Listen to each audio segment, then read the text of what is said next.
Dears, ഇന്ന് ഞാൻ നിങ്ങളുടെ അടുത്ത് സംസാരിക്കുന്നത് എൻ്റെ കീമോ എക്സ്പീരിയൻസ് ആണ്. എനിക്ക് ട്രീറ്റ്മെൻറ്റ് എടുത്തിട്ടുണ്ടായിരുന്നത് RCC തിരുവനന്തപുരം ആയിരുന്നു. RCCയിൽ ട്രീറ്റ്മെൻറ്റ് എന്ന് പറയുന്നത് അവിടുത്തെ എൻ്റെ ഒരു എക്സ്പീരിയൻസ് എന്ന് പറയുന്നത് വളരെ ഒരു പോസിറ്റീവായിട്ടുള്ള എക്സ്പീരിയൻസ് ആയിരുന്നു. അവിടെ ഡോക്ടേഴ്സ് ആയിക്കോട്ടെ, നഴ്സുമാരായിക്കോട്ടെ, എല്ലാവരും നല്ല നമുക്കൊരു പോസിറ്റീവായിട്ടുള്ളൊരു സപ്പോർട്ട് തരുന്ന, നമ്മളെപ്പോഴും നമുക്ക് ഭയങ്കരമായിട്ട് എനിക്ക് അവിടുത്തെ എൻ്റെ ഒരു എക്സ്പീരിയൻസ് എന്ന് പറയുന്നത് എനിക്ക് പറയാൻ വാക്കുകളില്ല. അത്രയ്ക്ക് നല്ലൊരു എക്സ്പീരിയൻസ് ആയിരുന്നു എനിക്ക് അവിടെ നിന്ന് കിട്ടിയിട്ടുണ്ടായിരുന്നത്. അവരൊക്കെ വളരെ സ്നേഹത്തോടെയാണ്. അപ്പോൾ അവിടുത്തെ ഒരു ടെക്നീഷ്യന്മാരായിക്കോട്ടെ, അവരൊക്കെ വളരെ സ്നേഹത്തോടെ, ആരും നമ്മളോട് അങ്ങനെ കൂടുതൽ ഇങ്ങനെ സഹതാപം കാണിക്കാറില്ല. അതാണ് ഏറ്റവും എനിക്കൊരു പോസിറ്റീവായിട്ട് തോന്നിയിട്ടുള്ളത്. കാരണം നമ്മൾ ക്യാൻസർ പേഷ്യൻ്റ് ആണെന്ന് കരുതിയിട്ട് നമുക്ക് ആരുടെയും സഹതാപത്തിൻ്റെ ആവശ്യമില്ല. നമുക്ക് വേണ്ടത് നമുക്ക് അവയർനെസ് ആണ് വേണ്ടത്. അതായത് നമുക്ക് മെൻ്റലി നമ്മൾ സ്ട്രോങ് ആയിട്ടിരിക്കാനുള്ള ഒരു അവയർനെസ്, നമുക്ക് മെൻ്റലി നമ്മൾ പവർ നമുക്ക് കിട്ടാൻ വേണ്ടിയിട്ട് നമുക്ക് അതായത് എന്നെ എങ്ങനെയാണ് ട്രീറ്റ് ചെയ്തതെന്ന് വെച്ചിട്ടുണ്ടെങ്കിൽ, അവരെൻ്റെ അടുത്ത് പറഞ്ഞിട്ടുണ്ട്, ഒന്നുമല്ല കുട്ടി, അതായത് ഇതിനേക്കാൾ ഒരുപാട് കഷ്ടപ്പെട്ടു. ഞാൻ സത്യം പറഞ്ഞിട്ടുണ്ടെങ്കിൽ ഫുൾ കരച്ചിലിൻ്റെ ഒരാളായിരുന്നു. എപ്പോഴും ഞാനിങ്ങനെ എവിടെ പോയിട്ടുണ്ടെങ്കിലും അവരിങ്ങനെ ഓരോ ട്രീറ്റ്മെൻറ്റും കാര്യങ്ങളും പറയുമ്പോഴും നമുക്ക് ഇതിനെ പറ്റിയിട്ടൊക്കെ ഡോക്ടർമാരെന്ന് പറയുന്നത് ഒരിക്കലും ആദ്യത്തെ എനിക്കറിയില്ല. പക്ഷേ ഈ ഒരു സമയത്തെന്ന് പറയുന്നത് A to Z കാര്യങ്ങൾ പേഷ്യൻറ്റിൻ്റെ അടുത്ത് അവർ കറക്റ്റായിട്ട് പറയും, നമുക്ക് പറഞ്ഞു തരും. എൻ്റെ അടുത്ത് പറഞ്ഞിട്ടുണ്ടായിരുന്നത് എങ്ങനെയാണെന്ന് വെച്ചിട്ടുണ്ടെങ്കിൽ, ട്രീറ്റ്മെൻറ്റ് എടുക്കുന്നുണ്ട്, അത് എത്ര പെർസെൻറ്റേജോളം സക്സസ് ആവുമെന്നാണെന്ന് അറിയില്ല. എൻ്റെ ഇത് HER2 പോസിറ്റീവ് ആയതുകൊണ്ട് തന്നെ മാറാനും ചാൻസ് ഒന്നുമില്ല. ഞങ്ങളൊന്നും ഒരിക്കലും ഉറപ്പ് തരുന്നില്ല. ഇതൊക്കെ ഇങ്ങനെ കേട്ടുകൊണ്ട് ഇരിക്കുന്ന സമയത്ത് എനിക്ക് എൻ്റെ കണ്ണിന്നൊക്കെ ഇങ്ങനെ കണ്ണുനീരിങ്ങനെ ധാരധാരായി വന്നുകൊണ്ടിരിക്കേണ്ടായിരുന്നു. പിന്നെ എനിക്ക് അപ്പോൾ എൻ്റെ മനസ്സിലേക്ക് വന്നത് എൻ്റെ മകൻ്റെ മുഖമാണ്. മോൻ ആ സമയത്ത് 4.5 വയസ്സൊക്കെ ആയിട്ടുണ്ടായിരുന്നുള്ളൂ. അപ്പോൾ ഞാൻ വിചാരിച്ചത്, ഇനിയിപ്പോൾ എനിക്കിങ്ങനെ വന്നിട്ട് എനിക്ക് എന്തെങ്കിലും സംഭവിച്ചു കഴിഞ്ഞിട്ടുണ്ടെങ്കിൽ, നമ്മുടെ ലോകം എന്ന് പറയുന്നത്, നമ്മുടെ ഇന്നത്തെ സൊസൈറ്റി എന്ന് പറയുന്നത് വളരെ ഡേഞ്ചർ ആയിട്ടുള്ളൊരു സൊസൈറ്റിയാണ്. അതായത് നമ്മുടെ മക്കളെ നമ്മൾ നന്നായിട്ട് ലീഡ് ചെയ്തിട്ട്, അല്ലെങ്കിൽ നമുക്ക് പറഞ്ഞ് മനസ്സിലാക്കി കൊടുത്തിട്ട് അവരെ നന്നായി കൊണ്ടുപോകാൻ പറ്റിയിട്ടില്ല എന്നുണ്ടെങ്കിൽ അവരൊരുപാട് ആളുകളെ ഫേസ് നമ്മൾ കുട്ടികളെ എന്ന് നമ്മളെ അങ്ങനെ പ്രൊട്ടക്റ്റ് ചെയ്തിട്ട് ഒരു ഇതിനകത്ത് വളർത്തലല്ലോ ചെയ്യുന്നത്. നമ്മൾ മനുഷ്യനെന്ന് പറയുന്നത് സോഷ്യൽ ആയിട്ടുള്ളൊരു ഇതാണ്. അതുകൊണ്ട് തന്നെ അവർ സൊസൈറ്റിയിലേക്ക് പോകുന്നതും പലതരത്തിലുള്ള ആളുകളുമായിട്ട് ഇടപഴകുന്നതുമാണ്. അപ്പോൾ തെറ്റെന്താണ്, ശരി എന്താണ്, അല്ല കാപട്യം ഉള്ള ആൾക്കാരെങ്ങനെയാണ്, നല്ല ആളുകൾ എങ്ങനെയാണ്, അങ്ങനെ ഒരുപാട് കാര്യങ്ങൾ നമ്മൾ കുട്ടികൾക്ക് നമ്മൾ അമ്മമാരുടെ അടുത്തുനിന്ന് കിട്ടേണ്ടതുണ്ട്, നമ്മൾ വീട്ടിൽ നിന്ന് കിട്ടേണ്ടതുണ്ട്. അങ്ങനെ ഒരുപാട് കാര്യങ്ങളുണ്ട്. ഞാൻ ഭയങ്കര ഓവർ തിങ്കിങ് ആണോ എന്ന് എനിക്കറിയില്ല. പക്ഷേ എൻ്റെ കുട്ടീൻ്റെ കാര്യം ആലോചിച്ചിട്ട് എനിക്ക് ഭയങ്കര ടെൻഷൻ ഉണ്ടായിരുന്നു. ഞാൻ ഡോക്ടർ എൻ്റെ അടുത്ത് ഇങ്ങനെ എൻ്റെ ട്രീറ്റ്മെൻറ്റും കാര്യങ്ങളും, പിന്നെ എനിക്കൊരു അവിടുന്ന് സജസ്റ്റ് ചെയ്തിട്ടുണ്ട്, HER2 പോസിറ്റീവ് ആയതുകൊണ്ട് അവിടുന്ന് സജസ്റ്റ് ചെയ്തിട്ടുണ്ടായിരുന്നത് കീമോ കൂടാതെ അതിൻ്റെ ശേഷം 17 ട്രാസ്റ്റ് എന്ന് പറയുന്നൊരു മെഡിസിൻ ഉണ്ട്. അപ്പോൾ ട്രാസ്റ്റ് മാത്രമല്ല, HER2 പോസിറ്റീവിന് വേറെ 2 മെഡിസിനും കൂടെ അത് പറഞ്ഞിട്ടുണ്ടായിരുന്നു. നമുക്ക് സെലക്ട് ചെയ്യാം. അതൊരു 41,000 സംതിങ് ആണ് ഒരു ഇഞ്ചക്ഷന് വരുന്ന മെഡിസിൻ്റെ വില എന്ന് പറയുന്നത്. അപ്പോൾ അത് ഇത് നമുക്ക് ഇവിടെ കിട്ടുന്ന മെഡിസിനാണ്. വിദേശത്ത് നിന്ന് ഇമ്പോർട്ട് ചെയ്യുന്ന മെഡിസിൻ ഉണ്ട്. അത് ഒരു ഇഞ്ചക്ഷന് വരുന്നത് 2.5 ലക്ഷം രൂപയാണ്. പക്ഷെ ഞങ്ങൾ സജസ്റ്റ് ചെയ്തത് ഈ ട്രാസ്റ്റാണ് സജസ്റ്റ് ചെയ്തത്. സജസ്റ്റ് ചെയ്ത ശേഷം നമുക്ക് ട്രീറ്റ്മെൻറ്റ് സ്റ്റാർട്ട് ചെയ്തു. ഫസ്റ്റ് കീമോ എടുത്ത ശേഷം എനിക്ക് പെയിനും കാര്യങ്ങളും ഉണ്ടായിരുന്നു, വോമിറ്റിംഗ് ഉണ്ടായിരുന്നു. അപ്പോൾ ഞങ്ങൾ ഇന്ന് വൈകിട്ട് കീമോ എടുത്ത് കഴിഞ്ഞിട്ടുണ്ടെങ്കിൽ, എൻ്റെ വീട് മലപ്പുറം തിരൂരാണ്. അപ്പോൾ തിരുവനന്തപുരത്ത് നിന്ന് ട്രെയിൻ വഴിയാണ് ഞങ്ങൾ ട്രാവൽ ചെയ്തിരുന്ന ട്രെയിനാണ്. അപ്പോൾ സ്ലീപ്പർ ബുക്ക് ചെയ്യും. അപ്പോൾ 6:40 ട്രെയിനിലാണ് ഞങ്ങൾ വന്നിരുന്നത്. ട്രെയിനിന് കയറി പിറ്റേ ദിവസം രാവിലെ ഒരു 3:45-4 മണീൻ്റെ ഉള്ളിലായിട്ട് നമ്മൾ തിരൂരെത്തിയ ശേഷം പിന്നെ ഞങ്ങൾ വീട്ടിൽ പോയി. അങ്ങനെ പിന്നെ ഞങ്ങൾ ഫ്രഷപ്പായി കിടന്നുറങ്ങും. പക്ഷേ പിറ്റേ ദിവസം രാവിലെ മുതൽ എനിക്ക് അങ്ങോട്ട് സ്റ്റാർട്ട് ചെയ്യും. കീമോ എടുത്ത എഫക്റ്റും കാര്യങ്ങളും എനിക്ക് സ്റ്റാർട്ട് ചെയ്യും.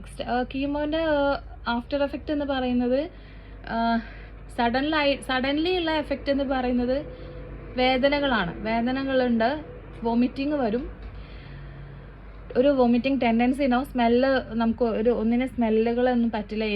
എൻ്റെ കേസാണ്, എൻ്റെ മെഡിസിൻ തന്നെ ആവണമെന്നില്ല, നമുക്ക് ഓരോ ഇതിൻ്റെ അസുഖത്തിൻ്റെയും ഇതിനനുസരിച്ചിട്ടാണ് ഒരു മെഡിസിൻ എടുക്കുന്നത്. അപ്പോൾ എൻ്റെ മെഡിസിൻ തന്നെ ആവണമെന്നില്ല മറ്റൊരു വ്യക്തിക്ക് വരുന്നത്. അപ്പോൾ എൻ്റെ ഹെർട്ട് പോസിറ്റീവ് ആയതുകൊണ്ടും എൻ്റെ മെഡിസിൻ കുറച്ച് വ്യത്യസ്തമുള്ള മെഡിസിൻ ആയിരുന്നു. സോ പ്ലാന്റ് ബേസ്ഡ് മെഡിസിൻസ് ആണ് നമുക്ക് എടുക്കുന്നത് എന്നാണ് ഡോക്ടർ പറഞ്ഞിട്ടുണ്ടായിരുന്നത്. എങ്കിലും ഈ കീമോൻ്റെ എഫക്റ്റ് ഉണ്ടാവാൻ ചാൻസ് ഉണ്ട്. പിന്നെ വോമിറ്റിംഗ് ഉണ്ടായിരുന്നു. പിന്നെ എൻ്റെ ഈ ഭാഗത്തു നിന്ന് ഇങ്ങോട്ടേക്ക് എനിക്ക് സംസാരിക്കാനൊക്കെ ഭയങ്കര ബുദ്ധിമുട്ടായിരുന്നു. വായ ഇങ്ങനെ തുറക്കാൻ പറ്റില്ല. ഈ ഭാഗം ഈ പല്ലിൻ്റെ ഈ ഭാഗം ഇങ്ങോട്ട് ഇളക്കി ഇങ്ങോട്ട് വരുന്നൊരു വേദനയായിരുന്നു. ആ വേദനയ്ക്ക് ഞാൻ എങ്ങനെയാണ് കടന്നു പോയതെന്ന് എനിക്ക് ഓർക്കുമ്പോൾ എനിക്കൊരു അത്ഭുതമായിട്ടാണ് തോന്നുന്നത്. അതൊക്കെ ഞാൻ തരണം ചെയ്തിട്ട് ഇപ്പോൾ ഇവിടെ ഇരിക്കുന്നുണ്ടല്ലോ എന്ന് ആലോചിക്കുമ്പോൾ എനിക്ക് ഒരു പ്രൗഡാണ് തോന്നുന്നത്.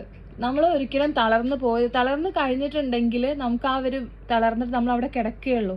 നമ്മളെപ്പോഴും മനസ്സിനോട് പറഞ്ഞുകൊണ്ടിരിക്കുക, എനിക്കൊരു കുഴപ്പമില്ല, ഞാൻ ഇതൊക്കെ കടന്നു പോകും, ഈ സമയം എൻ്റെ ലൈഫിൽ നിന്ന് കടന്നു പോകും, എനിക്കൊരു നല്ല സമയം വരുന്ന ഞാൻ എൻ്റെ മനസ്സിൽ ഇങ്ങനെ പറഞ്ഞുകൊണ്ടിരിക്കുകയായിരുന്നു. എപ്പോഴും ഞാൻ എനിക്ക് ക്യാൻസർ ഉണ്ടെന്നോ അല്ലെങ്കിൽ എനിക്കിങ്ങനെ കീമോ എടുക്കുകയാണെന്നോ അങ്ങനെയുള്ള ഒരു ചിന്തയെ എനിക്ക് ഉണ്ടായിട്ടുണ്ടായിരുന്നില്ല. ഞാനും ഹസ്ബൻഡും മോനും യാത്ര പോവായിരുന്നു. ഒരുപാട് സ്ഥലങ്ങൾ ഞങ്ങൾ ആ സമയത്ത് യാത്ര ചെയ്തിട്ടുണ്ട്. യാത്ര ചെയ്യാന്ന് പറയുമ്പോൾ ക്രൗഡഡ് ആയിട്ടുള്ള ഏരിയയിലല്ല, ആളുകൾ അങ്ങനെ കൂടുതൽ ഇല്ലാത്ത ഏരിയയിലാണ് ഞങ്ങൾ പോയിട്ടുണ്ടായിരുന്നത്. കാരണം നമുക്ക് കീമോ എടുക്കുന്ന സമയത്ത് നമ്മുടെ പ്രതിരോധ ശേഷി വളരെ കുറവായിരിക്കും, ലോ ആയിരിക്കും. കഴിയുന്നതും ഇൻഫെക്ഷൻസ് ഒഴിവാക്കണം. കാരണം ഓൾറെഡി നമ്മുടെ ശരീരത്തിൽ കീമോ മെഡിസിൻ ഉണ്ട്, അതിൻ്റെ ഒരു എഫക്റ്റ് ഓൾറെഡി ഉണ്ട്. പിന്നെ ഈ ഇൻഫെക്ഷൻ ആയി കഴിഞ്ഞിട്ടുണ്ടെങ്കിൽ ആ ഒരു ഫേസും കൂടെ ആ ഒരു മെഡിസിനും കാര്യങ്ങളും കൂടെ നമ്മൾ എടുക്കേണ്ടി വരില്ലേ. അതുകൊണ്ടും പിന്നെ കീമോ എടുക്കാൻ ഇൻഫെക്ഷൻസ് വന്നു കഴിഞ്ഞിട്ടുണ്ടെങ്കിൽ അറ്റ്ലീസ്റ്റ് ഒരു പനി പോലും നമുക്ക് വരാതെ സൂക്ഷിക്കണം എന്നാണ് ഹോസ്പിറ്റലിൽ നമുക്ക് അവർ പറയാം. ആ സമയത്ത് നമുക്ക് കീമോ 21 ഡേയ്സ് കൂടുമ്പോൾ എടുക്കണമല്ലോ. ആ സമയത്ത് നമുക്ക് പിന്നെ കീമോ എടുക്കേണ്ടത് മാറ്റി വെക്കേണ്ടി വരും. കഴിയുന്നതും നമ്മുടെ ഈ 21 ദിവസം കണ്ടിന്യൂസ് ആയിട്ട് എടുക്കുന്നതാണ് നല്ലത്. നമുക്ക് ഈ ട്രീറ്റ്മെൻറ്റിൽ ഗ്യാപ്പ് വരാണ്ട് ശ്രദ്ധിക്കണം. അങ്ങനെയാണ് എൻ്റെ ഒരു അനുഭവം. പിന്നെ എൻ്റെ മുടി പോവാനൊക്കെ സ്റ്റാർട്ട് ചെയ്തു. 21 ഡേയ്സ് കൂടുമ്പോൾ കീമോ എടുക്കുന്നുണ്ട്. ഫസ്റ്റ് കീമോ കഴിഞ്ഞു, രണ്ടാമത്തെ കീമോ ഓൾറെഡി എടുത്ത ശേഷം എനിക്ക് എൻ്റെ മുടിയെല്ലാം കൊഴിയാൻ തുടങ്ങി. മുടി കൊഴിയുക എന്ന് പറയുന്നത് നമുക്ക് സാധാരണ നോർമലായിട്ടൊരാൾക്ക് മുടി കൊഴിയുന്ന പോലെയല്ല, നല്ല വേദനയും കാര്യങ്ങളൊക്കെ ഉണ്ടാവും. നമ്മളിപ്പോൾ ഫേസിൽ മുടി ഇങ്ങനെ വന്ന് കിടക്കുന്നത് നമ്മളത് ഇങ്ങനെ മാറ്റുന്ന സമയത്ത് ആ മുടിയൊക്കെ എല്ലാം കൂടെ എൻ്റെ കയ്യിൽ ഇങ്ങോട്ട് പോരുമായിരുന്നു. അത്രയ്ക്കൊരു നമ്മുടെ തലയിലെ മുടി കംപ്ലീറ്റ് പോവും. അപ്പോൾ അതിനേക്കാൾ നല്ലത് ഞാൻ സജസ്റ്റ് ചെയ്യുന്നത് മുടി ഡ്രീം ചെയ്യുന്നതാണ് ഏറ്റവും ബെറ്റർ ആയിട്ടുള്ള കാര്യം. എൻ്റെ ഒരു എക്സ്പീരിയൻസ് ആണ്, ഞാൻ അങ്ങനെ ചെയ്തു. മുടി ഇങ്ങനെ അത്യാവശ്യം കൊഴിയാൻ തുടങ്ങിയപ്പോൾ തന്നെ ഞാൻ എൻ്റെ മുടി കംപ്ലീറ്റ് ഡ്രീം ചെയ്ത് കളയാണ് ചെയ്തത്. നമുക്ക് ആദ്യമൊക്കെ ഇങ്ങനെ നമ്മളെ തന്നെ നോക്കുന്ന സമയത്ത് നമുക്ക് നല്ലൊരു ഉള്ളിലൊരു പെയിനും കാര്യങ്ങളൊക്കെ ഉണ്ടാവും. പക്ഷേ നമ്മുടെ മുടി ആ സമയത്ത് ഞാനത് കടന്നു പോയത് കൊണ്ടാണ് ഞാൻ ഇത്രയും ഉറപ്പിൽ പറയുന്നത്. ആ സമയത്ത് നമ്മുടെ മുടിയല്ല നമുക്ക് ഇമ്പോർട്ടൻ്റ് ആയിട്ടുള്ള കാര്യം എന്ന് പറയുന്നത് നമ്മുടെ ആരോഗ്യമാണ്. നമ്മൾ ഒരു അമ്മയാണ്, ഒരു മകളാണ്, ഒരു ഭാര്യയാണ്. ഈ ഒരു ഇതിലൊക്കെ നമ്മൾ റോള് ചെയ്യുന്ന ആൾക്കാരാണ്.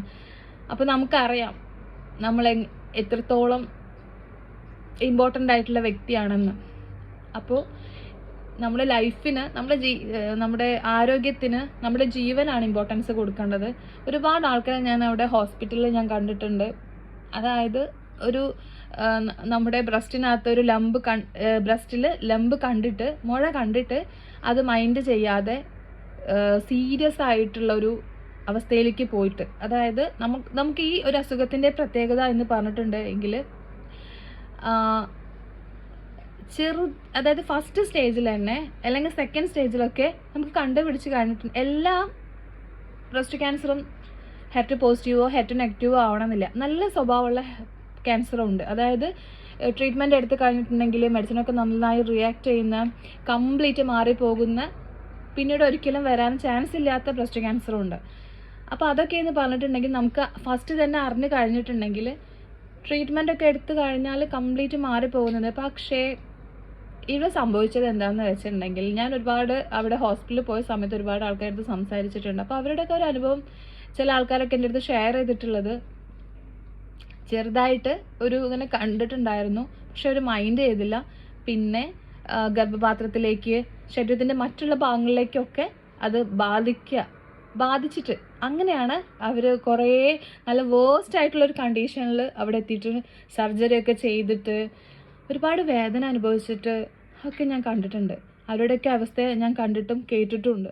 അതുകൊണ്ട് എന്തെങ്കിലും നമുക്ക് ചെറിയ ബുദ്ധിമുട്ടോ അല്ലെങ്കിൽ എന്തെങ്കിലും സംശയമോ തോന്നുകയാണെങ്കിൽ പേടിക്കരുത്, ഒരിക്കലും പേടിച്ചിരിക്കരുത്. ഹോസ്പിറ്റലിൽ പോവുക, ഡോക്ടറെ കാണിക്കുക. അത് എല്ലാവർക്കും ബ്രസ്റ്റ് ക്യാൻസർ തന്നെ ആവണമെന്നില്ല. ചിലപ്പോൾ ചെറിയ എന്തെങ്കിലും മുഴയോ കാര്യങ്ങളോ ആയിരിക്കാം. ആ എല്ലാ മുഴയും ബ്രസ്റ്റ് ക്യാൻസർ അല്ല. ഡോക്ടറെ കാണിച്ചിട്ട് അതിന് വേണ്ട ട്രീറ്റ്മെൻറ്റും കാര്യങ്ങളും ചെയ്യുക. ഈ ചെറിയൊരു മുഴ എന്ന് പറയുന്നത് പിന്നെ അത് ക്യാൻസറായിട്ട് മാറാൻ സാധ്യത കൂടുതലാണ്. അപ്പോൾ അങ്ങനെ ഒന്നും ഇല്ലാതിരിക്കട്ടെ. എന്തെങ്കിലും ഡൗട്ട് തോന്നുകയോ അല്ലെങ്കിൽ അങ്ങനെയുള്ള സാഹചര്യത്തിലോ നിങ്ങൾ അറിയാണ് എന്നുണ്ടെങ്കിൽ, അല്ലെങ്കിൽ നിങ്ങൾ അറിയുന്ന ആർക്കെങ്കിലും അങ്ങനെ ഉണ്ട് എങ്കിൽ ഒരിക്കലും അവരോട് പറയരുത്, നിസ്സാരമായിട്ട് കാണരുത്. നമ്മുടെ ജീവൻ്റെ വിലയുണ്ട് അതിന്. ഒരിക്കലും നിസ്സാരമായിട്ട് കാണരുത്. ഡോക്ടറെ കാണിക്കണം എന്ന് പറയാം.